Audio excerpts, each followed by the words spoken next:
Madame, Monsieur, bonsoir. Bienvenue dans cette édition spéciale. Merci de nous suivre. Ce soir, dans ce 4e numéro, nous aborderons la problématique de l'éducation. C'est le premier chapitre de la plateforme revendicative du collectif Pour la Guyane décollée, une thématique constituée et agrémentée de 16 annexes. Comme pour tous les dossiers soulevés et mis au grand jour par cette mobilisation historique, depuis de nombreuses années, les acteurs dénoncent de graves problèmes structurels, d'organisation, d'adaptation de l'éducation dans une Guyane multiculturelle. Pour nous en parler ce soir, plusieurs invités sur notre plateau. Madame Michèle Koueta, secrétaire générale du STEG-UTG, bonsoir. Bonsoir. Merci d'être avec nous. Emmanuel Octavie, délégué SE UNSA, secteur Haut-Maroni, bonsoir. Bonsoir Marc-Philippe Koumba. Bienvenue et merci d'avoir accepté notre invitation. Également avec nous, une représentante de la FSU, Fabienne Rocha. Vous êtes membre du bureau de la FSU, bonsoir. Bonsoir. Merci également d'avoir accepté notre invitation. Et puis, toujours à mes côtés, notre monsieur décryptage maison, Laurent, bonsoir. Bonsoir Marc-Philippe. Avant de vous entendre et de croiser vos opinions sur cette question de l'éducation, tout de suite, un état des lieux de l'école en Guyane. Regardez. Les chiffres reflètent l'explosion démographique. En 2005, on comptait 66 000 élèves du primaire à l'université, 84 000 à la dernière rentrée, soit une augmentation de 26 % en 11 ans. En 2014, on comptait officiellement 2300 enfants non scolarisés. En Guyane, 19 % des 18-24 ans ont leur bac, c'est 2 fois moins qu'en France hexagonale.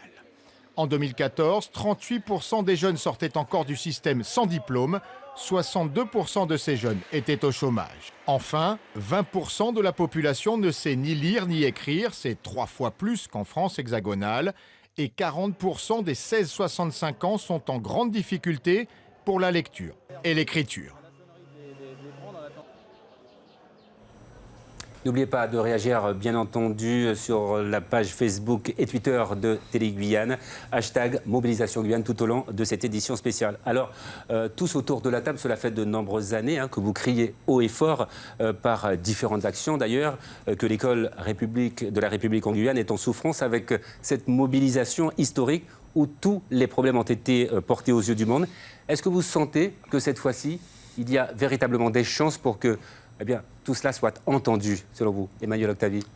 Donc tout d'abord, permettez-moi, Marc-Philippe Koumba, de saluer l'ensemble de la population, l'ensemble des personnes qui sont mobilisées aujourd'hui sur les barrages et plus particulièrement pour les personnes qui se situent sur le Haut-Maroni, le secteur où j'ai une responsabilité syndicale, den Aloukousama, Tideneti Migeyo, Wan Bigeodi, puisque les personnes là-bas ont de fortes attentes par rapport à ce mouvement, car ils sont fortement touchés par les difficultés qui sont mises au jour aujourd'hui. Et vous êtes là ce soir pour justement nous en parler.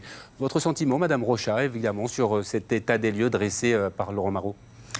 Alors cet état des lieux, ce sont des chiffres qu'on retrouve à peu près dans nos analyses chiffrées, à quelques écarts près. Cet état des lieux n'est pas un fait qui date d'aujourd'hui. Tout ça est de longue date. Ça fait longtemps que l'école va mal. Ça fait longtemps que les enfants sont non scolarisés ou déscolarisés. Ça fait longtemps que l'échec scolaire est inquiétant. On constate et puis on ferme les yeux. Si la mobilisation est si forte aujourd'hui, c'est pour un tas de raisons. Aujourd'hui, tout le monde a réagi. Aujourd'hui, il y a une forte prise de conscience. Aujourd'hui, il y a eu les éléments qui font que tout le monde est dans la rue. On est là avec tout le monde. Chacun va apporter sa pierre à l'édifice. Et nous, on estime que l'État français a délaissé la Guyane. L'État français a négligé la Guyane depuis longtemps. C'est pour ça qu'on en arrive à cet état aujourd'hui. Michèle Koueta. Oui, alors nous sommes certains que on va se faire entendre. Il y a grand espoir. Les chiffres que vous montrez sont catastrophiques. Au niveau des syndicats, on le dit, on le répète depuis des années. Maintenant, ça fera prendre conscience au reste du monde et au reste de la France que nos revendications, en tout cas, cette mobilisation est légitime. Et surtout, je salue les étudiants et les lycéens qui aussi ont pris conscience de cela et se sont mobilisés sur le barrage au niveau du rectorat, qui pour eux est un point symbolique. Alors, au SE UNSA, nous partageons ce constat, cet état des lieux. Oui. Et nous allons encore plus loin. Nous disons que le système éducatif en Guyane est en faillite. Il ne fonctionne pas, produit de l'échec. Et aujourd'hui, on trouve dommage que dans cette délégation ministérielle, la ministre ou un représentant du ministère de l'Éducation nationale ne soit pas venu. Nous allons justement ce soir, durant cette édition spéciale, clouter et mettre les points importants où il y a de nombreux dysfonctionnements. Je voudrais intervenir. Pardon ? Je voudrais intervenir.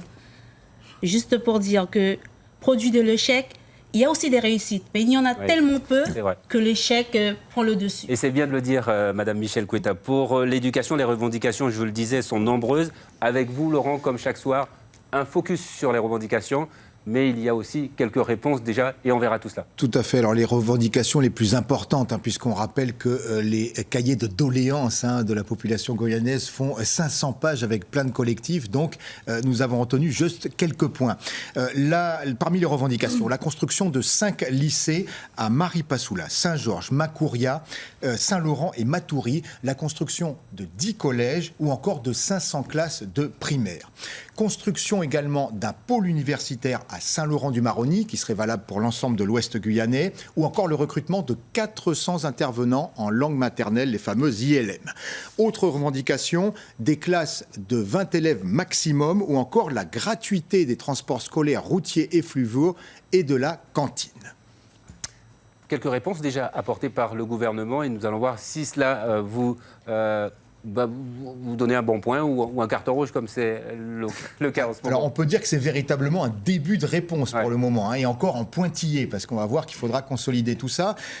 En effet, première mesure actée, entre guillemets, 60 millions d'euros apportés par l'État pour la construction d'un lycée et de 2 collèges. On rappelle que les constructions scolaires ne relèvent pas de la compétence de l'État.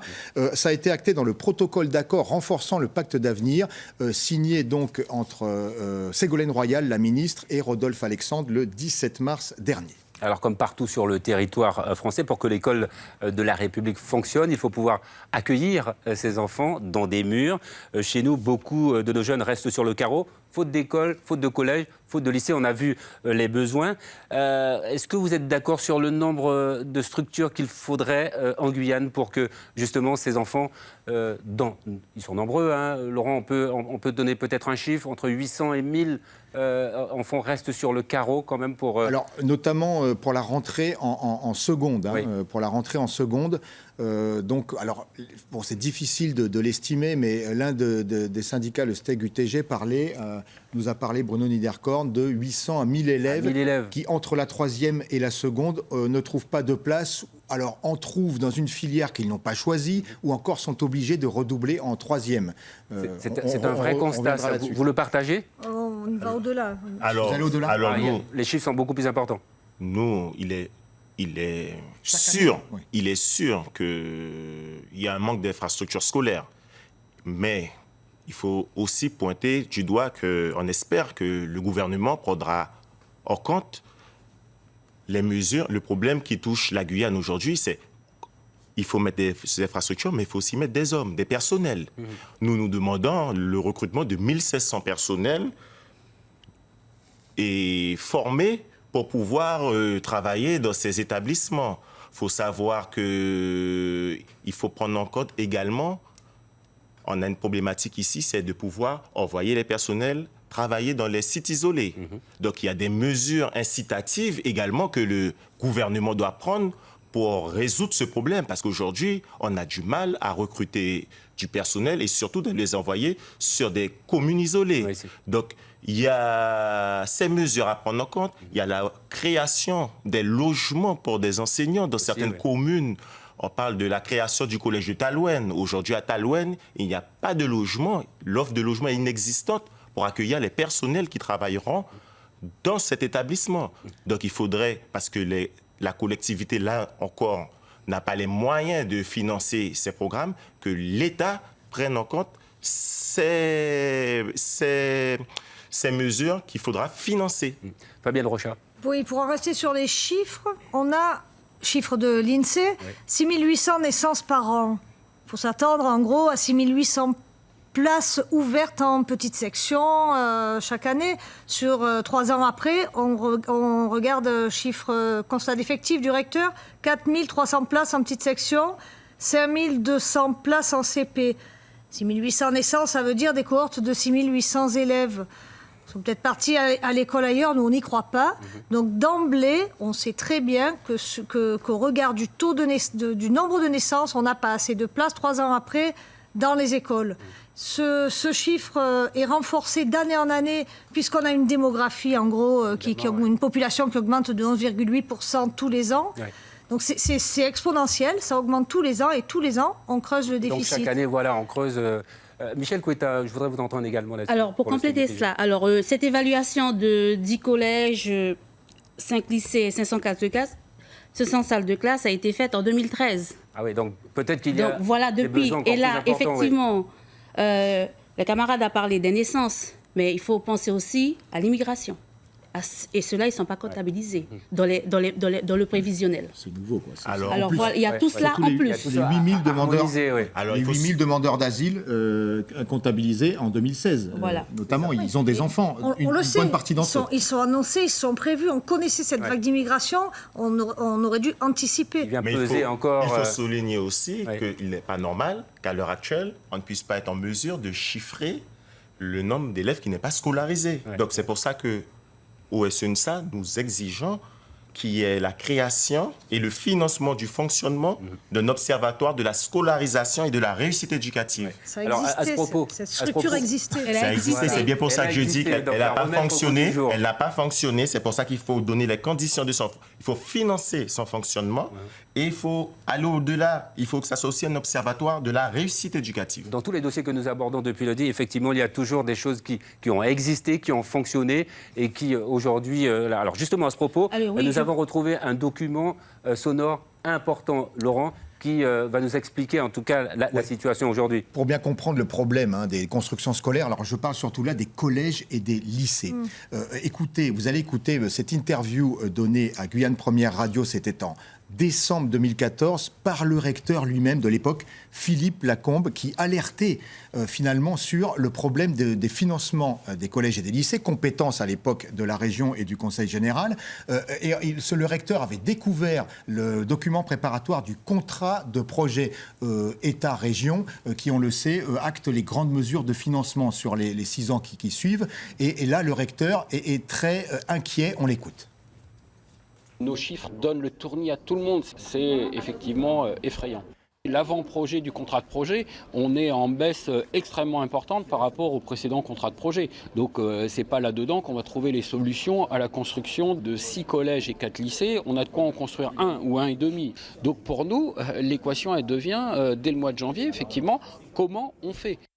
Alors, le recteur se rend à Paris, enfin, a demandé des arbitrages en interministériel à l'époque, début 2015, mais lui aussi, comme le président de région de l'époque, comme d'autres élus, comme les syndicats, j'imagine, n'a pas été entendu. Il m'a fait comprendre 3 mois plus tard que finalement, on lui avait dit en gros d'arrêter un petit peu, de faire remonter les besoins de la Guyane, en tout cas que l'État ne montrait pas le curseur pour les collèges et les lycées, parce qu'il y a quand même des fonds pour les constructions primaires, un peu plus. Voilà, il ne fallait pas faire trop de bruit. Une petite réaction sur ce que vous venez d'entendre. Donc c'est la démonstration que l'État n'a pas encore pris la mesure des enjeux éducatifs en Guyane. Nous pensons que l'État doit mettre l'éducation comme un enjeu majeur. Ça doit être la grande cause pour la Guyane. Ça doit être la grande cause pour la Guyane. Et mettre en place les conditions pour créer un véritable projet éducation Guyane. Alors, on a vu tous ces problèmes que cela peut poser, mais d'autres conséquences encore plus graves pour des familles, pour des jeunes qui restent tout sur le carreau. Nous avons retrouvé aussi un document intéressant qui illustre bien la situation en Guyane, Laurent. Oui, Donovan, 16 ans, un bon élève de 3e. On parlait tout à l'heure de ces élèves qui ne trouvent pas de place en seconde. 14 de moyenne en 3e, donc évidemment, doit poursuivre en seconde, qu'allais-je vous dire, technique ou éventuellement en CAP. Mais voilà, il ne trouve pas de place plusieurs mois après la rentrée. On l'écoute. Je ne veux pas refaire ma 3e parce que j'ai travaillé pour passer, j'ai des bonnes notes, j'ai tout fait dans les règles et après pour me dire à la fin je dois doubler, je ne vois pas ça de bon oeil, quoi. Je sens que je suis seul, que tout le monde va à l'école pour étudier, tout le monde avance, que moi je reste en arrière, que je ne vais pas être au même niveau qu'eux. Voilà, puis à la faveur de la médiatisation, Donovan, donc au micro de Laurence Tuansopo, à la faveur de la médiatisation, eh bien, cet élève, on a finalement, le rectorat a trouvé une place à cet élève. Avec cette mobilisation importante, nous avons appris également que vos différents syndicats au niveau national, je crois aujourd'hui c'était le cas du SEUNSA, lors d'un congrès au niveau national, a voté une motion à l'unanimité. Autre cas aussi, c'était il y a 2 jours à Perpignan, c'était le syndicat, la FSU. Non, le SEUNSA. Le SEUNSA, pardon. Et nous avons des images, vous allez le voir. Ovation pour la représentante de la Guyane, Madame Alfred Renard. Voilà. Est-ce que c'est important également d'avoir cet appui au niveau central, national, pour faire remonter toutes ces revendications guyanaises aujourd'hui, à ce moment important? Mais oui, il est important. L'USUNSA national s'est renouvelé aujourd'hui. Il va porter des mandats pour les 4 prochaines années. Et aujourd'hui, quand au congrès de Perpignan, on fait une motion spéciale pour la Guyane où le syndicat national va porter directement cette motion, demandait que l'éducation en Guyane soit une priorité de ce ministère. Donc c'est important pour nous et pour nous c'est une victoire. Voilà, c'était la petite fenêtre aussi qu'on voulait faire sur cet appui, c'est le levier, ce lobbying qu'il faut faire au niveau national. Nous allons parler maintenant de la scolarisation dès le plus jeune âge. C'est une demande également très forte au niveau de la Guyane, avec un taux de couverture départementale qui se situe aux alentours de 9%, quand la valeur nationale est de l'ordre de 54%. Est-ce que cela peut être une priorité également, Madame Quetta? Ça doit être une priorité, puisque l'État français veut maintenant que les enfants soient scolarisés dès l'âge de 2 ans.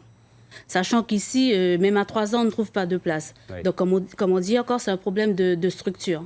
Et je voudrais revenir concernant le jeune Donovan qui n'avait pas trouvé de place et que, par le biais des réseaux sociaux, a pu en fait scolariser. Si tous les enfants qui étaient dans son cas avaient fait la même chose, je ne sais pas ce que ça aurait donné. Puisqu'il a effectivement, il a trouvé une place, mais il a été mis dans une classe normale, mais il a fallu se mettre dans l'illégalité parce que dans certaines classes, pour des raisons de sécurité, il faut un certain nombre d'élèves et ne pas le dépasser. Bon, c'est très bien qu'il a trouvé la place, mais il a fallu se mettre dans l'illégalité. Donc, si l'année prochaine, il y a d'autres parents qui réagissent comme lui, en faisant passer sur les réseaux sociaux que les enfants n'ont pas de place, comment fera-t-on? Voilà. Par rapport à la scolarisation des enfants dès le plus jeune âge et dès 2 ans partout où les populations le souhaitent, ce qui est le cas à peu près partout, a priori, sauf en pays amérindien. C'est une grosse revendication. Mais ici, en Guyane, ce n'est pas la priorité. On passe notre temps à gérer la pénurie. Et au niveau de la carte scolaire, à chaque fois qu'on manque de classe, on ferme une maternelle pour ouvrir une élémentaire. On déscolarise et on déscolarise à forte proportion en maternelle. Nous, on veut que les enfants entrent à l'école à 3 ans, à 2 ans le plus possible, que leur langue soit prise en compte, leur langue maternelle soit prise en compte, que leur culture soit prise en compte, que leur langue ne soit pas que prise en compte, mais soit aussi enseignée, structurée depuis 3 ans jusqu'à la fin de la scolarité, pour qu'ils puissent se structurer dans leur langue, avec leur culture, avec leur histoire et avec le milieu dans lequel ils vivent. Vous avez des chiffres Alors, il y a eu tout de même, oui, si on peut voir les chiffres, un progrès pour la scolarisation à 3 ans, précisément. Donc, en 2007, c'était donc le chiffre d'enfants non scolarisés à 3 ans était de 35%, en 2014 de 20%. Alors, évidemment, c'est encore énorme, puisqu'on sait que la scolarisation dès le plus jeune âge permet d'entrer dans la scolarité et diminue l'échec scolaire. Plus on rentre tôt dans le système scolaire, avec une bonne scolarité, vous le dites, l'idéal serait évidemment les langues maternelles. Mais moi, j'aurais contesté ce chiffre parce que on ne voit pas d'augmentation du nombre de classes en maternelle. Alors, dans quelles conditions ça s'est fait? Ça s'est fait en alourdissant le nombre d'élèves par classe, peut-être. Il n'y a pas d'ouverture en maternelle. Et il y a toujours, en gros, entre 6700 et 6800 naissances par an depuis plus de 10 ans. Oui, donc ça annule pratiquement. Si ça s'est fait, c'est au détriment de la qualité. Tant mieux pour les élèves qui ont pu être accueillis, mais sans doute pas dans les conditions qui leur permettent un réel apprentissage et une réelle entrée dans la vie, une réelle sortie du système avec le diplôme. Isabelle Ider annonce 12% de bacheliers entre 16 et 25 ans. 12%, c'est le chiffre inverse en métropole. C'est 12% qui n'ont pas le bac dans cette tranche d'âge. Alors, C'est des tranches d'âge entières qui sont comme ça détruites et qui génèrent peut-être de la délinquance derrière pour toutes les bonnes raisons. Michel Couetta, le sentiment de l'UTG justement sur cette école pour tous, l'enjeu pour la Guyane, il est vraiment important de permettre aux enfants, dès le plus jeune âge quand même, comme vous le disiez, de pouvoir évoluer dans son environnement et avec en tout cas les moyens qu'il faut. Effectivement, puisque dès le plus jeune âge, ça réduit, comme vous l'avez dit, l'échec scolaire, mais aussi prendre en compte vraiment, et c'est pour cela que les ILM, au lieu de les diminuer, il faudrait les augmenter, prendre en compte la langue de l'enfant, ne pas laisser penser que sa langue ne pas dénigrer sa langue, en fait, lui faire comprendre qu'il y a le lien, valoriser la langue. Et c'est pour ça que nous demandons aussi que les programmes soient adaptés. Ça veut dire que l'enfant arrive à l'école, allez hop, c'est tout tout est sur la France, puisque les manuels sont sur la France, et rien dans son environnement proche, simplement connaître les différents, l'environnement proche, les savanes inondées, les savanes sèches. Tout cela, c'est valoriser l'environnement, et ça, on le demande depuis la maternelle jusqu'à l'université. Jusqu'à aujourd'hui, jusqu'à présent, ce sont des initiatives personnelles, me semble, des enseignants, où il n'y a pas de programme véritablement. En fait, si. Alors, faut savoir que je suis obligé de réagir. C'est une évidence qu'il faut scolariser les élèves depuis 3 ans. Mais pour cela, il faut encore des classes. Le problème des classes. Il faut des professeurs formés. Il faut des enseignants qui aient des conditions de travail adaptées, qui soient bien dans les endroits où on les envoie.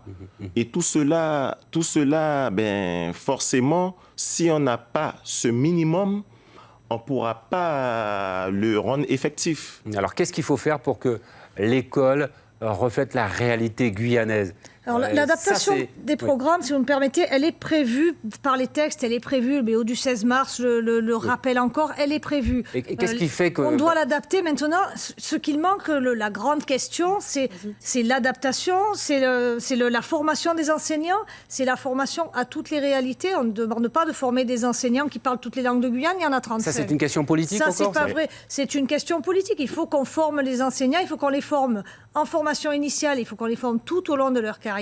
Il faut qu'on donne des habilitations aux enseignants qui sont déjà locuteurs natifs et qui pourraient être habilités à enseigner dans des langues ndégué, dans des langues amérindiennes. Pour ça. Les syndicats depuis des années... Aujourd'hui, on est content d'entendre les peuples autochtones qui réclament que leur culture, leur langue soient enseignées à l'école.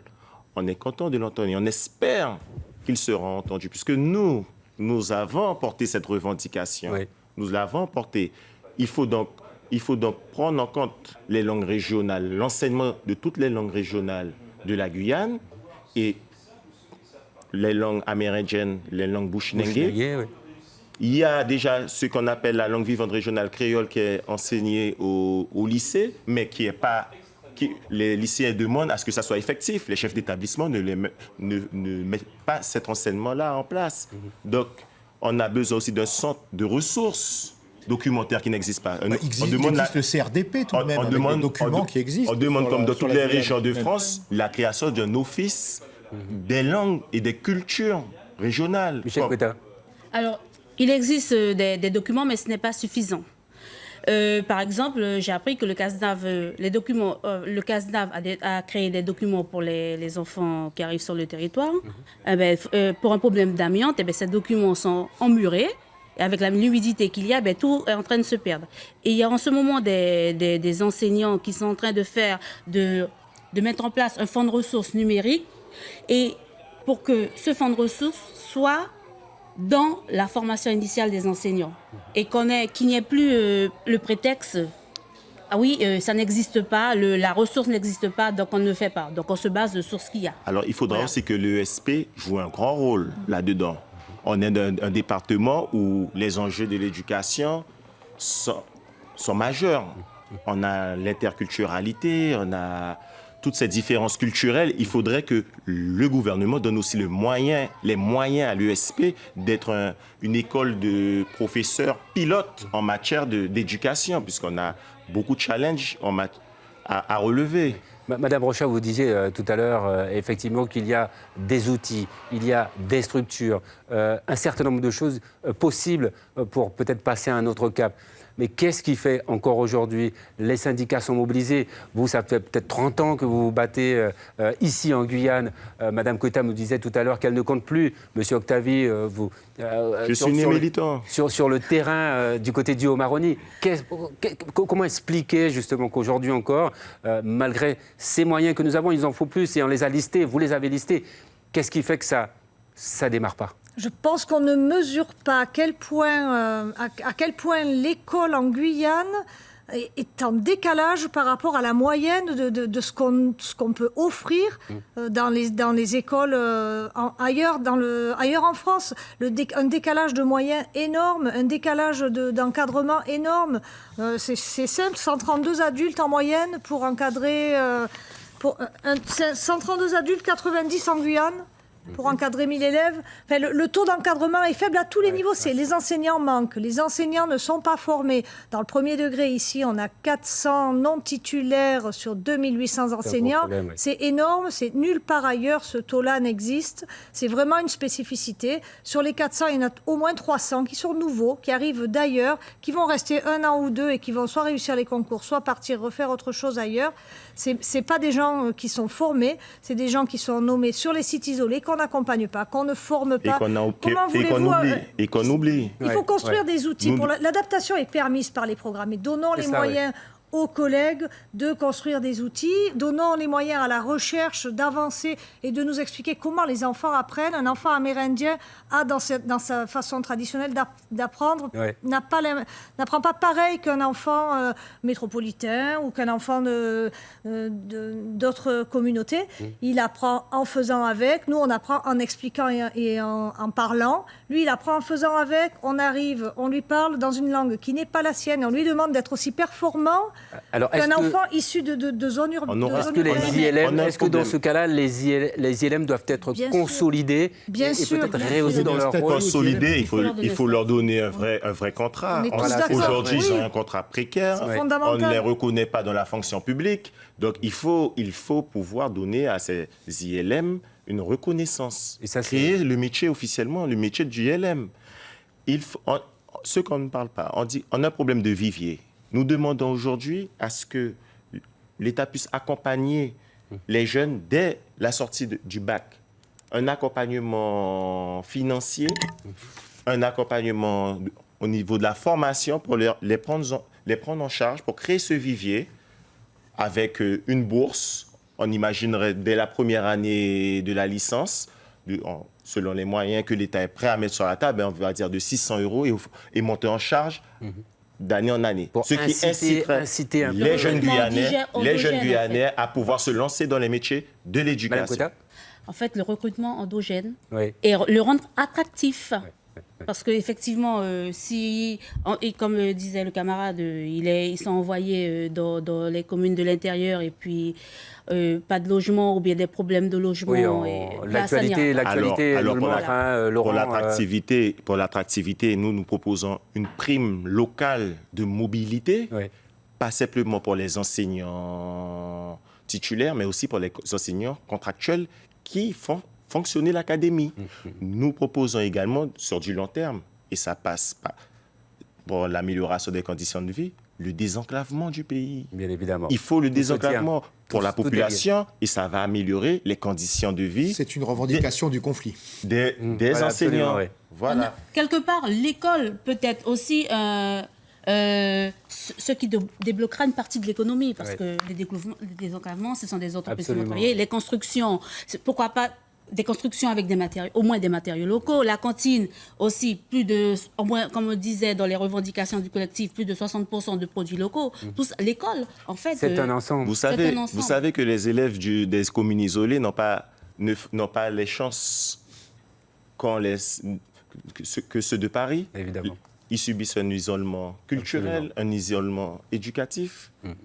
ils sont oubliés. Nous allons faire un petit tour de table. Beaucoup de choses ont été dites ce soir. Merci en tout cas de nous avoir permis d'appréhender un petit peu cette question de l'éducation, même si nous le vivons effectivement au jour le jour. Juste avant de se quitter, une petite projection pour chacun de vous. Après ce conflit, il va falloir se remettre au travail. Est-ce qu'on espère encore aujourd'hui pour l'éducation? Ça va faire 30 ans que vous n'allez pas baisser les bras, mais... Vraiment, l'idéal pour vous, après ce conflit, ce serait quoi pour l'éducation? On fait un petit tour de table juste avant de se quitter. La parole aux dames d'abord. On va commencer par Madame Quetta. Mais au moins que cette fois-ci, j'ai entendu, la camarade disait, l'État n'a pas su. Je penserais plutôt que l'État n'a pas voulu. Au moins que cette fois-ci, il le veuille, il l'entende. Parce que le recteur Lacombe avait déjà annoncé les constructions scolaires et plutôt d'un coup, plus rien. Il a eu le courage au moins de le dire. Après ce qui s'est passé. On sait pourquoi ce soir, Laurent Marot nous l'a dit. Voilà. Au moins, cette fois-ci, ils savent. Ils ne pourront pas dire qu'ils ne savaient pas. Ils ne pourront plus cacher les choses. Madame Fabienne Rochat. Alors, le grand chantier pour nous, ça va être de les écouter, ces mesures, de les noter, et puis de les suivre après, de suivre qu'est-ce qu'il va y avoir derrière ces effets d'annonce. Et quand des choses vont être obtenues, vont être données, qu'est-ce qu'on va en faire? Est-ce qu'on va vraiment bien les utiliser? Comment? Et ça c'est un combat de tous les jours. C'est tous les jours à rappeler, mais les enfants en situation de handicap, qu'est-ce qu'ils font après la troisième? Il n'y a pas assez de structures. Enfin, les chantiers sont énormes. On ne pense pas qu'au vu de la pyramide des âges, on puisse tout résoudre en se disant qu'on aura tous les moyens sur place. On pense que la jeunesse est grande ici, mais que le temps que l'université fournisse suffisamment de jeunes formés pour accéder au concours, il faut faire jouer la solidarité nationale. Il faut mettre en place, là, dans cette période-là, plusieurs solutions pour rendre attractif le département en utilisant tout ce qu'on peut, en priorité ici. Mais si ça ne suffit pas, il faut aller chercher du monde partout pour travailler dans toutes les écoles et avec de la qualité. Ce soir, c'est entendu. Emmanuel Octavie. Alors, avant de passer dans la projection au futur, on espère que le gouvernement va mettre le paquet. Il va entendre les revendications. Ensuite, une fois qu'ils auront mis le paquet, je réponds aussi à Mme Rochat pour la rassurer, pour lui dire que nous, au syndicat SEUNSA, on sera vigilants, on sera mobilisés, puisqu'il faut savoir que nous siégeons au comité technique académique qui gère les moyens, connaît les besoins et qui vont... aussi, là. On sera vigilants sur ces moyens qui seront attribués et nous sommes des enseignants. Si on n'est pas on sera entendu et on continuera à revendiquer puisque la pédagogie de la répétition, par la répétition, on y croit vraiment aussi. Merci vraiment. Merci pour ce partage, merci pour cet échange. Merci Madame Michel Quetta, merci Madame Rochat, merci Emmanuel Octavie, merci Laurent. Merci. C'est la fin de cette édition spéciale. Merci de nous avoir suivis. Je vous souhaite une excellente soirée sur Guyane Première. Merci, bonsoir. À demain pour sans doute aborder le thème du foncier. Encore un gros dossier concernant la Guyane. Merci, bonsoir.